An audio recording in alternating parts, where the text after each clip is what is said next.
پھر دوسری صبح انہیں قلعۃ الموت سے مختلف شہروں کی جانب مخصوص افراد کے ساتھ روانہ کر دیا گیا جہاں ان کی اگلی تربیت کی جانی تھی۔ ادھر مطیع الدین سفر کرتا ہوا قہستان کی سرحد پر پہنچ گیا۔ باقی راہ اسے کوئی دوسرا ناخوشگوار واقعہ پیش نہیں آیا۔ سرحد پر پہنچنے پر شیخ ابو الفضل نے اسے آگاہ کیا کہ وہ لوگ طے شدہ منزل پر پہنچ چکے ہیں، لہٰذا وہ اب اس شخصیت کے بارے میں اسے بتائے گا جس کا پیغام وہ فدائی رئیس تک پہنچانا چاہتا ہے۔ مطیع الدین نے اس سے قلعۃ الموت کے حدود اربے کا سوال کیا تو وہ اسے مشکوک نگاہوں سے گھورنے لگا۔ شیخ ابو الفضل، مطیع الدین نے مسکرا کر کہا، مجھے اپنا اطمینان کرنے کا پورا حق حاصل ہے، کیا معلوم تم مجھے اس مقام پر نقصان پہنچانے کی کوشش کرو۔ مطیع الدین، شیخ ابو الفضل چڑھتے ہوئے بولا، اگر تم ہمارے رئیس کے لیے کوئی فائدے بخش پیغام لائے ہو تو مجھے ایسی بے وقوفی کرنے کی قطعاً حاجت نہیں ہے۔ اگر تمہیں نقصان پہنچانا مقصود ہوتا تو یہ کام میرے لیے کچھ دشوار نہیں تھا۔ تمہاری بات اپنی جگہ درست ہے، مگر یہ بھی تو ہو سکتا ہے تم محض اپنے تجسس کے باعث یہ جاننا چاہتے ہو۔ مطیع الدین نے جواب دیا، قلعۃ الموت نصف دن کے فاصلے پر موجود ہے، میں اتنی دیر تک ایک قدم بھی آگے نہیں بڑھاؤں گا جب تک تم وعدے کے مطابق مجھے اس شخصیت کا نام نہیں بتاؤ گے جس کا پیغام تمہارے قبضے میں ہے۔ شیخ ابو الفضل اکھڑے ہوئے لہجے میں بولا۔ مطیع الدین نے اس کی آنکھوں میں سچائی کی جھلک دیکھ لی۔ اب مجھے یقین آ گیا ہے کہ تم سچ بول رہے ہو، طیش میں آنے کی ضرورت نہیں، مجھے اپنا اطمینان کرنے کا پورا حق حاصل ہے۔ میرے پاس جس شخص کا پیغام ہے وہ زرنی خیل قبیلے کا اہم فرد ہے اور وہ ہلاؤ خان سے ٹکر لینے کی اہلیت رکھتا ہے۔ نام تو تم پھر گول کر گئے ہو۔ شیخ ابو الفضل کے چہرے پر بیزاری پھیل گئی۔ نام تمہارے سامنے ضرور آئے گا مگر تمہارے رئیس کے سامنے، مطیع الدین دو ٹوک لہجے میں بولا۔ شیخ ابو الفضل پہلو بدل کر رہ گیا۔ اس نے مزید بحث کی ضرورت نہیں سمجھی اور پاؤں پٹکتا ہوا آگے بڑھ گیا۔ مطیع الدین اس کی کیفیت سے محظوظ ہوتا ہوا اس کے عقب میں روانہ ہو گیا۔ نصف دن کی مسافت دونوں افراد نے نہایت خاموشی سے طے کی۔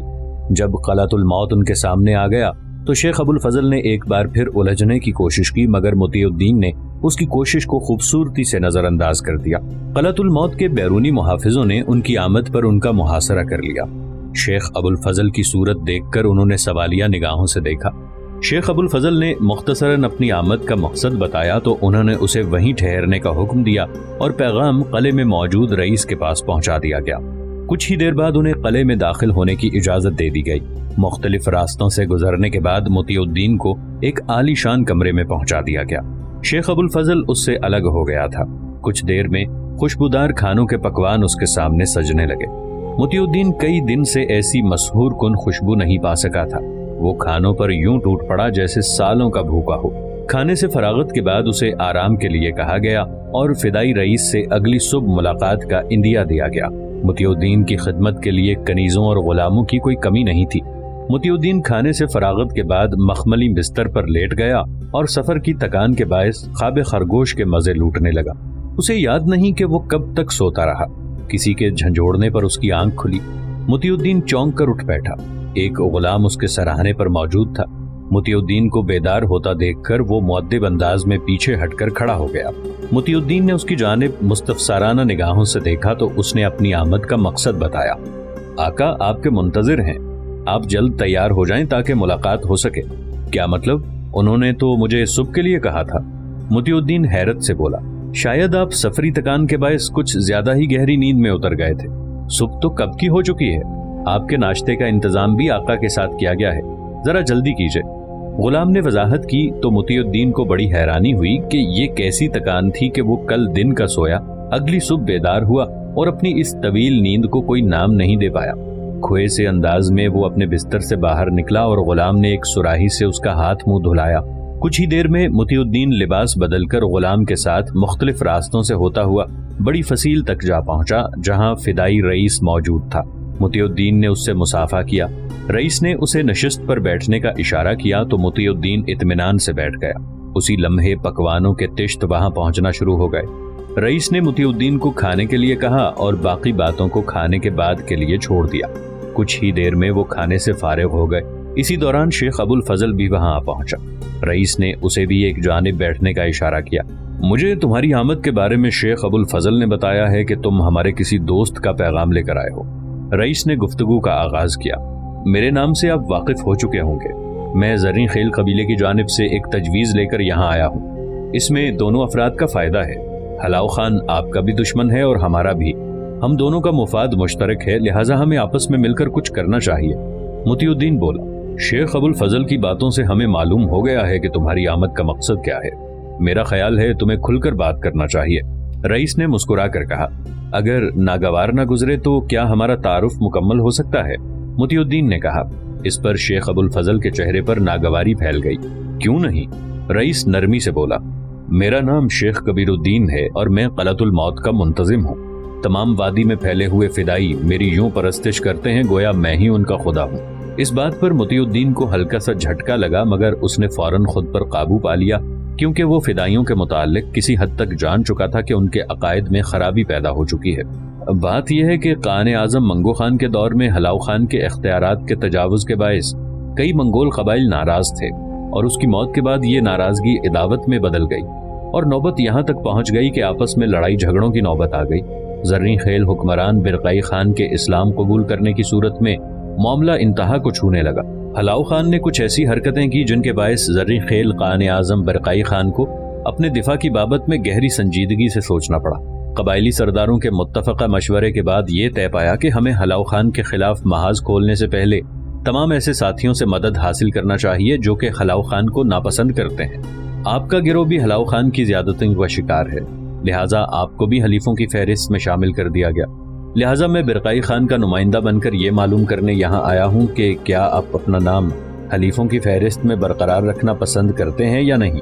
जर्री खेल कान आजम की पेशकश को हम निहायत एहतराम की नज़र से देखते हैं, मगर इस बात की क्या जमानत है कि आज एक दूसरे की जान के दुश्मन मंगोल मुस्तकबिल में दोबारा सुलह करके हमें माजी जैसी गजंद नहीं पहुँचाएंगे। शेख कबीरुद्दीन ने अपना खदशा जाहिर किया। शेख, मैंने अभी अपनी तजवीज़ बयान नहीं की, वरना आपको ये बात कहने की नौबत न पेश आती। मोतियुद्दीन ने संजीदगी से जवाब दिया, जिस पर शेख कबीरुद्दीन चौंक गया। मैं कुछ समझा नहीं, तुम कहना क्या चाहते हो? बात इस तरह है कि आपको किसी भी वक्त सामने आकर हलाव खान का मुकाबला नहीं करना है। ये काम सिर्फ बिरकाई खान का लश्कर करेगा। ऐसी सूरत में हलाव खान को ये मालूम ही नहीं पड़ेगा कि आप लोग भी बिरकाई खान के हलीफ हैं। मोतियुद्दीन ने वजाहत की। ये क्या बात हुई? अगर सिर्फ बिरकाई खान ने ही हलाव खान से नबुर्द आजमा होना है तो फिर इस चक्कर में हमारी क्या जरूरत है? शेख कबीरुद्दीन बेइख्तियार होकर बोला, मेरा ख्याल था आप समझ जाएंगे, मगर ऐसा नहीं है। मैं समझाता हूँ कि हलाव खान और बिरकाई खान के लश्कर एक दूसरे के सामने पड़ाव डालेंगे। आपका काम उस वक्त शुरू होता है। आप मुख्तलिफ समतों से हलाव खान के लश्कर पर शब खून मारेंगे, मगर आपके लिबास जर्द होंगे जो कि जर्री खेल मंगोलों की पहचान है। हलाव खान इस तरह ये गुमान करेगा कि उस पर किए जाने वाले हमले बिरकाई खान की मनसूबाबंदी का नतीजा है। उसे जरा भी शक नहीं होगा कि फिदाई भी इस जंग में शरीक हैं। दो तरफा हमलों से हलाव खान को गहरा नुकसान उठाना पड़ेगा। बहुत खूब, शेख कबीरुद्दीन बेइख्तियार होकर बोला। शेख अबुल फजल भी मसरूर था कि मोतियुद्दीन को लाने के एवज में उसे बेहतरीन इनाम से नवाजा जाएगा। इसके अलावा एक दूसरी जिम्मेदारी ये होगी कि खुरासान की जानिब से आने वाली रसद और कुमक को भी आपने मैदान जंग की तरफ बढ़ने नहीं देना है। रसद और माले गनीमत आपका हिस्सा है, इस बारे में कोई दावा नहीं किया जाएगा। हलाव खान की शिकस्त की सूरत में कहिस्तान में आपकी एक महफूज रियासत का क़याम अमल में लाया जाएगा, जिसकी निगरानी बराह रास्त उर्दू ज़र्री करेगी और हर किस्म की ज़रूरत पर भरपूर साथ देगी। तजवीज़ खासी पुरकशिश है। शेख कबीरुद्दीन ने मुसर्रत का इजहार किया। मुझे ये पेशकश मंजूर है, मगर बिरकाई खान को ये अहद तहरीरी सूरत में मुझे देना होगा। इतनी उजलत का मुजाहिरा न कीजिए, मेरी बात अभी पूरी तरह मुकम्मल नहीं हुई। बिरकाई खान की जानिब से कहिस्तान की रियासत के क़याम में दो शराइत भी मौजूद हैं। मोतियुद्दीन ने कहा, कैसी शराइत? शेख कबीरुद्दीन परेशान सा हो गया। पहली शर्त यह है कि आपके गिरोह का कोई फर्द इस राज को मुनकशिफ नहीं करेगा कि बिरकाई खान की जानिब से आपको कोई पेशकश की गई है। इसका अमली मुजाहिरा आप मेरी सूरत में देख रहे हैं कि किसी मंगोल सरदार की बजाय मुझे तरजीह दी गई है ताकि सराय से कहिस्तान का ताल्लुक तिश-तज़बाम ना हो सके। दूसरी शर्त यह है कि माजी में आपके फिदाइयों ने रैयत को बेहद तंग किया था, बेजा कत्ल व गारतगरी का सिलसिला जारी रखा। ये अमल इंसानियत के खिलाफ है। मुजरिम तो हमेशा हुक्मरान होते हैं और सजा सिर्फ रियाया को ही भुगतना पड़ती है। ये दुस्तूर आली ज़र्फ बादशाहों के नहीं है। आपको इस ज़िम्न में अपने फिदाइयों की इस्लाह करना होगी ताकि न सिर्फ आपकी रियासत में अमन व सुकून मौजूद रहे, बल्कि दूसरी रियासतों की रैयत भी महफूज रह सके। ओह, मैं तो कुछ और समझा था। शेख कबीरुद्दीन ने गहरा सांस लेते हुए कहा, हम लोग ना तो गारतगर हैं और ना ही हमें बेजा खून बहाने का शौक है। اگر ماضی میں کسی آبادی کو نشانہ بنایا گیا ہے تو اس میں اس وقت کے حالات کے پیش نظر خطرات اور ہمارا تحفظ مضمر رہا ہے۔ بہرکیف میں وعدہ کرتا ہوں کہ فدائیوں کے ہاتھوں کسی کو بھی کوئی نقصان نہیں پہنچے گا۔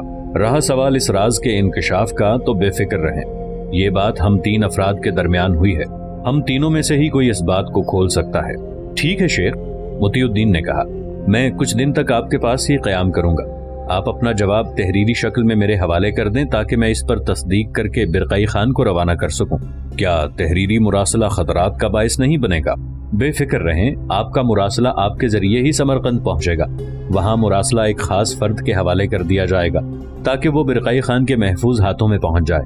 اس کے بعد مزید لاہ عمل اسی انداز میں یہاں پہنچے گا۔ برقعی خان کی جانب سے حملے کی تیاری قریباً مکمل ہو چکی ہے۔ شام تک تمہارے پاس ہمارا تحریری مراسلہ پہنچ جائے گا۔ تم آج سے ہمارے مہمان ہو، تمہیں یہاں کسی قسم کی تکلیف نہیں ہوگی، مگر ہماری بھی خواہش ہوگی کہ تم ہمارے کسی معاملے میں مداخلت نہیں کرو گے جس سے ہماری میزبانی میں کوئی فرق پیدا ہو۔ مطیع الدین نے وہاں سے اجازت لی اور خادم کی رہنمائی میں واپس مہمان خانے کی جانب روانہ ہو گیا۔ مختلف راہداریوں سے ہوتا ہوا وہ اپنے مہمان خانے کی جانب بڑھنے لگا۔ اچانک مطیع الدین کو اپنے عقب میں کسی کا احساس ہوا، جیسے کوئی اس کے بالکل قریب پہنچ چکا ہو۔ اس نے غیر ارادی طور پر گردن گھما کر پیچھے دیکھا تو اس پر حیرت کا پہاڑ ٹوٹتا چلا گیا۔ اسے اپنی بصارت پر قطعی یقین نہیں آ رہا تھا کہ کیا واقعی اس کے عقب میں شنگ خان ہی موجود ہے۔ ملکہ بدر الدین لولو اپنے بھائی علاء الدین لولو کے ساتھ حلب تو آ چکی تھی، مگر بلاد مصر میں سلطان بیبرس کا اقتدار اسے ایک آنکھ نہیں بھایا۔ وہ ہر پل غم و غصے کے عالم میں سلگتی رہی۔ سلطان بیبرس نے اسے شاہی محل میں امراء کے سامنے جس طرح بے عزت کیا تھا وہ اس کی برداشت سے باہر تھا۔ علاء الدین لولو اسے زبردستی اپنے ہمراہ حلب تو لے آیا تھا، مگر اس کی زخم خوردہ روح کا مداوا نہ کر سکا۔ حلب میں خلیفہ الحاکم بامر اللہ کی خلافت کے قیام کے بعد علاء الدین لولو اسے یوں فراموش کر گیا جیسے اس کا کوئی وجود ہی باقی نہ ہو۔ یہ امر اس کے زخموں پر نمک چھڑکنے کے مترادف تھا۔ کچھ دن تک صدمے کا شکار رہی، پھر آہستہ آہستہ اس کی طبیعت سنبھلنے لگی۔ وہ خود اپنی بگڑتی حالت پر غور کرنے لگی کہ کیا اس طرح کی زندگی گزارنا اس کے لیے درست ہے۔ اس کا شاطر دماغ بیدار ہو گیا۔ وہ کوئی ایسا رستہ تلاش کرنے لگی جس سے وہ سلطان بیبرس کو اقتدار سے محروم کر پاتی۔ اس نے قاہرہ کی مانند حلب میں بھی مختلف امراء کے حلقے میں اپنا اثر و رسوخ بڑھانا شروع کر دیا۔ کچھ ہی ماہ میں وہ امراء کے حلقے میں بے حد عزت کی نگاہ سے دیکھی جانے لگی۔ حلبی امراء کے کئی ناجائز کاموں کی پشت پناہی کرنے کے باعث ملکہ بدر منیر لولو کی حیثیت مستحکم ہو گئی۔ علاء الدین لولو تک اس کی حرکات کی خبر پہنچتی رہی، مگر اس نے ان چھوٹے معاملات کی جانب دیکھنا بھی گوارا نہیں کیا۔ ملکہ بدر منیر نے جب امراء کو اپنی مضبوط گرفت میں دیکھا تو اس نے سلطان بیبرس کے اقتدار کو نقصان پہنچانے کے لیے منصوبہ بندی شروع کی۔ ایک دن اس نے خاص با اعتماد امراء کو اپنی قیامگاہ پر مدعو کیا۔ شراب و سرور کا اہتمام کیا گیا۔ امراء نے اس خاص محفل میں خوب دل کھول کر عیاشی کی۔ ملکہ بدر منیر نے محفل کے اختتام پر ان مدہوش امراء کے سامنے ایسی قاتل اداؤں کا مظاہرہ کیا کہ وہ دل و جان سے اس پر فریفتہ دکھائی دینے لگے۔ امراء اس کے ایسے دیوانے دکھائی دینے لگے کہ ہر کوئی اپنے تئیں یہ قیاس کرنے لگا کہ ملکہ بدر منیر کا جھکاؤ اسی کی جانب ہے۔ ملکہ بدر منیر نے تھوڑے تھوڑے وقفے کے ساتھ ایسی محافل کا اہتمام کا سلسلہ جاری رکھا جس کا نتیجہ یہ نکلا کہ امراء کا بڑا حلقہ اس کی زلفوں کا اسیر ہوتا چلا گیا۔ علاء الدین لولو کے پاس اپنی بہن کی خبریں پہنچیں تو وہ بسا اوقات حیرت زدہ رہ جاتا کہ بدر منیر کو ہو کیا گیا ہے۔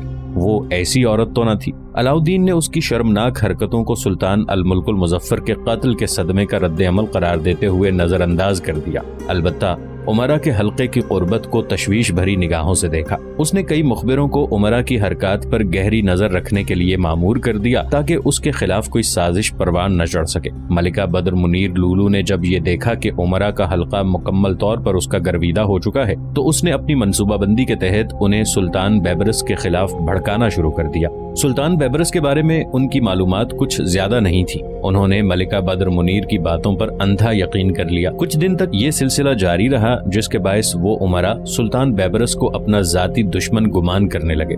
ملکہ بدر منیر نے جب یہ کامیابی دیکھی تو اس نے ایک دن 3 خاص امراء کو بلوایا جو کہ دل و جان سے اس پر فدا تھے۔ ملکہ بدر منیر نے ادھر ادھر کی باتوں کے بعد اچانک سلطان بیبرس کا ذکر چھیڑ دیا۔ ملکہ بدر منیر کے منہ سے سلطان بیبرس کا نام نکلنے کی دیر تھی کہ فرط تیش سے ان کے چہرے دہکنے لگے، آنکھوں میں خون سا اتر آیا۔ ابن ذہب، یوں تاؤ کھانے سے کچھ نہیں ہوگا۔ सुल्तान बैबरस को इख्तिदार से हटाने की बाबत कुछ करके दिखाओ तो बात बनती है। मलिका बद्र मुनीर ने जलती पर तेल का काम किया। मलिका आलिया, कसम है उस रब की जिसके कब्जे में मेरी जान है, मुझे तो कुछ सुझाई नहीं देता कि क्या किया जाए। अगर वो सुल्तान ना होता तो मैं उसे कत्ल करने में एक लम्हे की ताखीर न करता। मलिका आलिया। दूसरा अमीर अबू बकर हम्माद तेजी से बोला, काहिरा दूर तो जरूर है, मगर ये फासला किसी मकसद के तहत तय किया जाए तो मुनासिब है। मेरे जहन में एक तरकीब मौजूद है जिससे सुल्तान बैबरस का इख्तिदार खतरे से दो चार हो सकता है।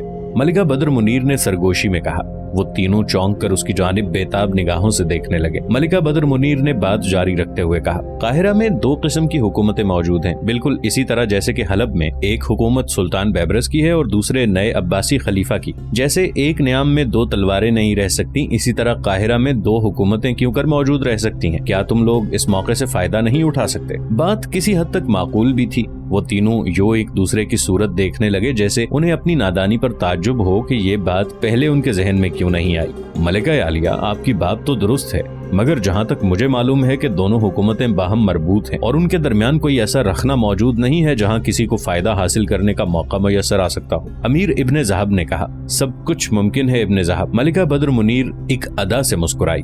अपने जहन का इस्तेमाल करो तो मौका खुद पैदा हो जाता है। क्या तुमने इस बारे में कभी सोचा है कि खलीफा का असली मकाम बगदाद है, न कि काहिरा? खिलाफत की इज्जत और हुर्मत उस वक्त तक बहाल नहीं हो सकती जब तक बगदाद को तातारियों की गिरफ्त से वापस न हासिल किया जाए। यानी खलीफा के जहन में ऐसा जहर उतारा जाए कि वो फरते जोश में बगदाद की जानिब कूच करने पर मजबूर हो जाए और खलीफा की रफाकत में बैबरस को भी तातारियों से भिड़ना पड़ जाए। अबू बकर हम्माद ने वजाहत तलब करते हुए कहा, किसी हद तक मुमकिन है कि सुल्तान बैबरस भी मैदान में निकले या वो खुला इनकार कर दे। दोनों सूरतों में फायदा हो सकता है। इख्तलाफ को सर उठाने का मौका मिल जाएगा और फिर ये काम आसान हो जाएगा। मलिका बद्र मुनीर ने सोचते हुए जवाब दिया, तातारियों को शिकस्त देकर बैबरस का हौसला काफी बढ़ चुका है। मेरा नहीं ख्याल कि वो इस मरहले में पीछे हटेगा या तातारियों से शिकस्त खा जाएगा। इब्ने ज़हब ने खदशा जाहिर किया, तातारियों को शिकस्त देकर बैबरस का हौसला? मारका ऐने जालूत में हलाकू खान खुद मुकाबिल नहीं था और दूसरा मैदान जंग में तातारियों की तादाद भी नाकाफी थी। हर बार खुशकिस्मती साथ नहीं देती।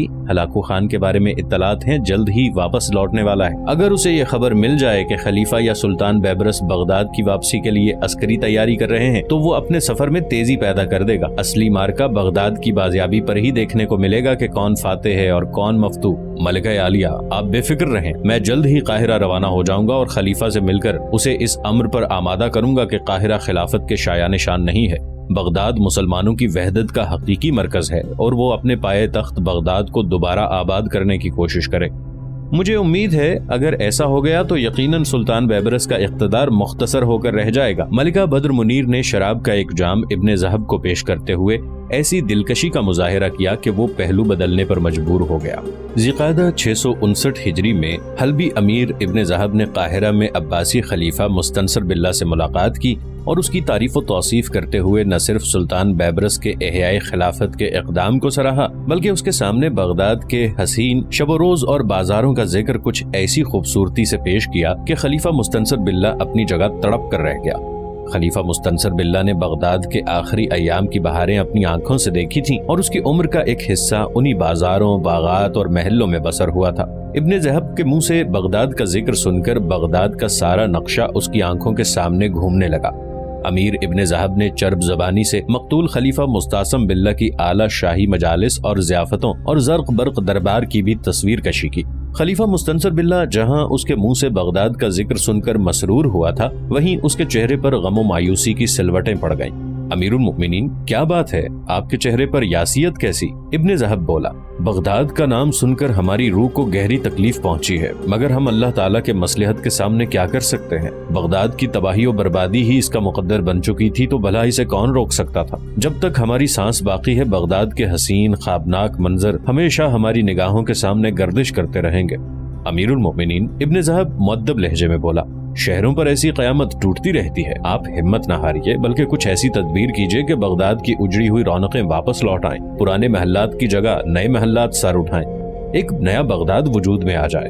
बहुत मुश्किल है, हमारा दुश्मन बेहद ताकतवर है, जब तक उसे अल्लाह ताला की जानिब से हिदायत नसीब नहीं होगी ऐसा होना दुश्वार होगा। हम जंग लड़ने से नहीं घबराते, مگر خلقت خدا کو ان درندوں کے ہاتھوں سونپ دیں یہ ہمیں گوارا نہیں ہے۔ وہ ایسے وحشی ہیں کہ جنگوں میں ہونے والے نقصان کا بدلہ ہمیشہ ریت کے قتال سے وصول کرتے ہیں۔ امیر المؤمنین، اگر آپ خود ہمت کریں تو ایسا ہونا مشکل نہیں ہے۔